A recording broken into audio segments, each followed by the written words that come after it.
This looks unbelievable. Hey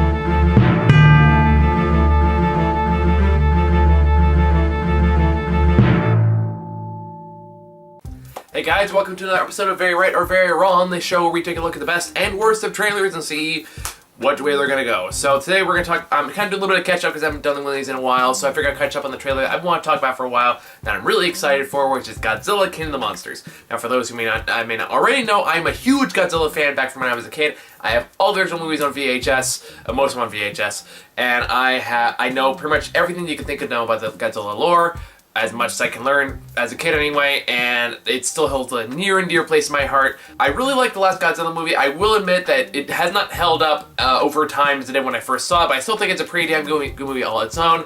I'm super excited for the sequels, so let's not waste any more time. Let's just jump right into it. This is the Godzilla King of the Monsters. We're looking at trailer 2 here for clarification.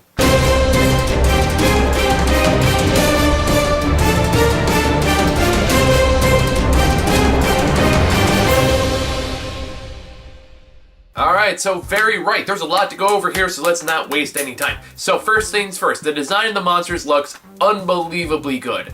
This movie has some of my favorite monsters in there. Like, it goes to the classics, King Ghidorah and Rodan, which are a couple of my favorites from when I was a kid. I've always liked Mothra. I've never been a huge fan, but I liked him all the same. He's always been kind of like the hero monster out of all of them. And I'm assuming, based on the trailer, that's what role he's playing here. But all the designs of this movie look incredible. They look like they're maintaining their core necessities from the classics, but also kind of modernize them and make it look fiercer, more tough, because as much as I love King Ghidorah, his design in the original classics is always kind of goofy. In fact, all the monsters in the original movies kind of goofy, but that was kind of their charm. But anyway, like, Mothra looks like they got a great modernized design for him with a smaller head and the crowns going on like that. That looks great. King Ghidorah, the way they use the lighting, the silhouetting to get this gigantic, monstrous, three-headed beast out there looks incredible. It just looks so fantastic, and this is where my nostalgia just bursts out of every pore of my body. I'm like, yes, that's King Ghidorah. That looks fucking awesome. And of course, Godzilla still looks great from the last movie. They haven't really made much changes there, which is perfectly fine. They don't need to. And Rodan, it looks like exactly what he should look like. He's like a giant, scary pterodactyl, but it looks like his wings are on fire, which is kind of an interesting choice. I don't know if they're naturally that way or that's because of the events in the movie. I know he's in this version. I think he comes out of a volcano. But so we're to see how that develops is going to be very interesting. I don't know how they're all going to fight at the same time. It looks like the way they're setting it up, it's going to be Mothra versus Rodan, and then King Ghidorah versus Godzilla, which is perfectly fine. But that being said, if they do have one fight where they all just clash together at the same time, that would be pretty sweet.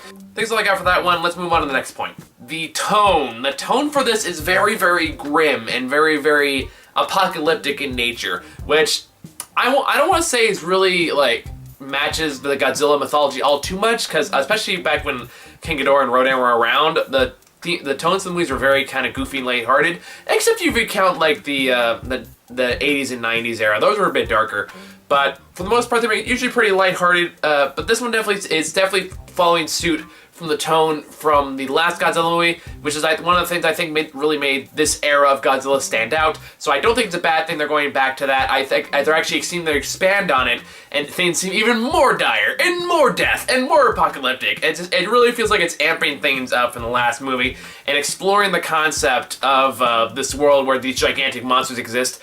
And I don't want to say realistic way, but definitely feels more grounded than a lot of other Godzilla movies do, because every Godzilla movie, society seems to reset itself in between every single movie they have, where oh no, this entire gigantic Japanese city has been destroyed. What are we gonna do? We're just gonna rebuild it and let them destroy it the next time around. There was never really a lot of thorough follow through with each subsequent movie. This one definitely seems like it's carrying through, though. It does feel like a genuine sequel rather than, okay, here's another movie where Godzilla's gonna fight this monster. Now, I'm not saying that's a bad thing for the original movies, to be clear, because there was a certain charm to it, but this one definitely feels like it's taking a much different tone and a much different approach to it, which I think is a good thing, a refreshing look for this movie. And of course, the next big point to talk about is the cast. This movie looks like it has a great cast between Millie Bobby Brown, who everyone knows from 11, who's making, I don't think it's her first film debut, but definitely one of the big blockbuster movies. And I'm really excited to see her in this. I'd be curious to see what she can do outside the small screen into the big screen. I think it's going to be a real test for her. And from what I've seen so far in the trailers, it looks like she's going to pull it off. This movie also has Vera Farmiga, who everyone knows from Bates Motel or Up in the Air. or the Conjuring movies. She's a very underrated actress. She really is such a great actress. She does not get enough credit. She's not getting enough starring roles. So I'm glad to see her in this too. She looks like she plays like the villainous human role in this movie, if I take an educated guess. The one who seems kind of like pro-apocalypse. For some reason, but whatever. I don't know how deeper characterization is going to go, and there's some concerns I have about the characters in this movie that I'll talk about in the con section, but just the fact that she's in the movie, I think she's going to make that role memorable in her own way. This movie also has Kyle Chandler, who I won't say is like one of my all-time favorite actors or anything like that, but he's also a very dependable, very reliable actor, and I think he's going to do a solid job. It looks like he plays like the male lead in this movie, from what I can tell, and at least trying to add, and he seems to be doing okay. He's had more personality than the main character had in the last movie. That wasn't Bryan Cranston, which is the biggest sin in that movie. So I think this movie has a solid cast, I think it has a solid foundation, has a solid setup, with great monsters, and it looks like the most important part, which is the fourth part, is it's going to deliver on the monster fights. Now, we obviously don't really see that much from the trailer. We only see bits and pieces like Rodan doing like a flip to knock over some airplanes, and of course the final shot in the movie where Godzilla and King Ghidorah are charging at each other, and they're just gonna go rah, rah, rah, rah, like they're gonna do a monster fight. That all looks really cool, but I think this movie is definitely learning from the last movie, which biggest complaint wasn't enough Godzilla, wasn't enough monster fights, and that didn't really bother me too much personally, but it is, I'm not gonna lie, that it is a problem with the first movie.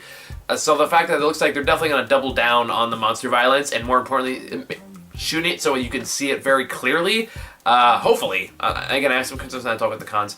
But just the fact that you can see these gigantic monsters doing exactly what you want them to do, I think is going to be really cool, especially like with Godzilla monsters that everyone who's familiar with Godzilla are aware of. It definitely is those fan favorites, and it's gonna be a lot of fun from what I can tell. And nothing else, I'm gonna be nerding my little heart out in the theater. Last pro I want to talk about is the cinematography and the way it is shot and the set pieces. This movie, from what I can tell from the trailer, of course it is a trailer, so you only assume so much. It does feel very confidently shot. There doesn't seem to be a lot of shaky cam from what I can tell. The way that the sets are designed and the way the world is designed, it carries this great grim atmosphere of just what would actually happen if all these gigantic monsters just showed up. And I think it's really playing off the idea, and the way just everything just looks like dark and on fire, or this or that and that. Now there is a double take to that, which again I'll talk about in the cons, but for now I like what they're going with this. I think it looks absolutely gorgeous. With the use of like the lighting and the shadows, I think all that really adds a personality and a unique tone to this film that I'm really looking forward to see. Now that's the last pro I have. Now let's talk about cons.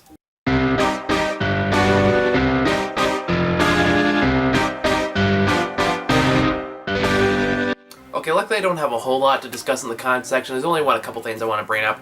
And not really even like problems I overtly see, so much as concerns I have going off the first movie as well. The first major concern I have for this movie is how the character's going to play out from the last one. Now, this is kind of like the Transformers movies, where like I'm not really sure why they really need to focus that much on the human character. I guess just to provide an anchor for the audience. But the first one really lacked in that regard when they killed off their best character, which was of course Bryan Cranston. And yeah, I like Ken Watanabe, and I'm glad he's back for the sequel. But like, what was his name? Taylor Johnson was not a good substitute for Bryan Cranston. Even as much as I liked the first movie, I can't deny that he was as dull as dishwater, and there was no reason to really care about him because he was just so boring. And I'm a little worried they're gonna make the same mistake here. Now again, they seem to have a competent cast of reliable people, so I'm hoping that won't be the case. But it's kind of hard not to have that concern, even just showing that they don't even really show the characters talking that much in the trailer. No, nor do I expect them to, because you're here for the same reason we all here. We're here for the giant monsters. So, but at the same time, if the movie is going to insist on having an anchor for the humans in this movie, which looks like they very much are, it helps to have characters you can at least root for in some extent, which you didn't really have in the first movie. So hopefully this movie fixes that problem, but I think it's a little naive to assume they won't make the same mistake again. So that's more of a, I hope they don't fuck that up, but they might. So that's that for that con. The other con I have, as much as I love like the cinematography and the lighting stuff in the trailer, I am a little worried based on the way this movie presents its world, that I'm kind of worried is like, how is there going to be a world left after this? Like, I feel like it's almost too apocalyptic to be hopeful, which like I don't know, like, cause I know they want to make a bunch more of these, and I kind of feel like should, but at the same time, the tone this movie presents definitely feels like everything's dead, like the world is just gonna collapse, there's nothing left, which maybe if they want to go full apocalypse for the next movie might not be a bad thing, but at the same time, the way this movie presents it, it's very much of, after all these monsters are going around, I don't know how there's gonna be a single thing in the world left standing, because it looked like just everything is destroyed, everything, like there's fucking fire tornadoes and stuff, and I'm like, how the hell is anything be left standing when this movie is over? Maybe there's not, maybe that's what they're going for, but right now, it also kind of feels like, how the hell are you going to make anything after this movie is over? I don't know.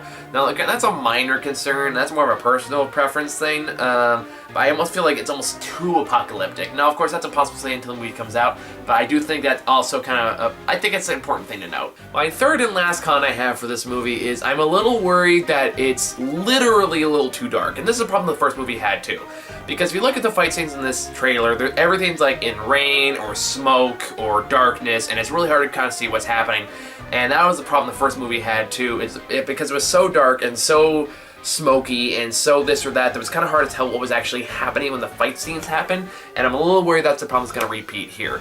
Now, hopefully I'm wrong, and hopefully the way it's shot makes up for the fact that everything's shrouded in darkness and rain and clouds and smoke and all that stuff. And I mean, granted, there's giant monsters stopping around the city, so it's kind of hard to imagine there wouldn't be smoke of some kind flying around. But at the same time, it's also like, I hope they don't overindulge in it and make it impossible to see what we actually come to see, which again, are giant monsters fighting each other. Outside of that, that's really the only two negatives I have for this trailer. Maybe there's some other ones I haven't thought about, but for now, those are my passing thoughts on the movie. So go ahead and let me know your thoughts on the trailers below, and if you have any personal thoughts, if you agree with me, you disagree with me, take a full shit, which is perfectly fine, just let me know in the comments. Otherwise, I am so excited for this movie. It is my most anticipated movie of next year. Even if it doesn't prove to be spectacular, I think at the very least there'll be a great spectacle. So no matter what, I think there's going to be something to watch for this movie. Alright, so that's all I got, guys. Again, make sure to like and subscribe. I'll do all that usual jazz I don't like to promote because it feels tacky to me. But other than that, I'm going to do Hellboy in a little bit, so stay tuned for that. Otherwise, there's a bunch of movies that just came out last week that I'm going to have to catch up on throughout the week, so make sure you tune in for that as well. And I will see you all the next time. Take care.